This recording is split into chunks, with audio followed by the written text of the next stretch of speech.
Kheda Sevaliya checkpost પરથી 5 weapon મળી આવ્યા છે। સ્વિફ્ટની તપાસ કરતા 5 બંદૂક મળી આવી હતી। 5 બંદૂકમાંથી 4 પિસ્તોલ, 1 રિવોલ્વર મળી આવી છે અને કારતૂસ સાથે 5 વેપન મળી આવ્યા છે। ગાડીમાં રહેલા 3 શખ્સોની અટકાયત કરવામાં આવી છે। આશિષ રાજપૂત, શશાંક પાટડિયા, પ્રવીણભાઈ વાળાને ઝડપી લેવામાં આવ્યા છે। તમામ વેપન મધ્યપ્રદેશમાં છોટુ પાસેથી લીધા હોવાની પણ વિગતો સામે આવી છે। ભાવનગરમાં સિકંદર ઉર્ફે સિક્કાને પહોંચાડવાના હતા આ વેપન્સ। ત્યારે સિકંદર ઉર્ફે સિક્કા ભૂતકાળમાં મર્ડર અને રાયોટિંગના ગુનામાં આરોપી રહી ચૂક્યો છે।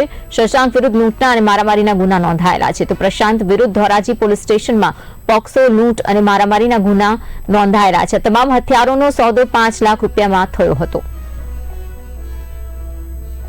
ખાતે જે ચેકપોસ્ટ છે ત્યાં વાહન ચેકિંગ દરમિયાન સફેદ કલરની એક સ્વિફ્ટ ગાડી હતી, જેમાં ચેક કરતાં કુલ 5 વેપન મળી આવે છે, જેમાંથી 4 પિસ્ટલ છે, 1 રિવોલ્વર છે, જેની કિંમત કુલ 1,25,000 રૂપિયા છે।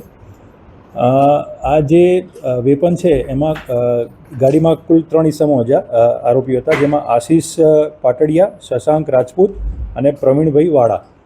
આ તમામ આરોપીઓ જે વેપન છે એ મધ્યપ્રદેશથી છોટુભાઈ પાસેથી લઈને આવ્યા હતા અને ભાવનગર ખાતે સિકંદર ઉર્ફે સિક્કો એને આપવાના હતા।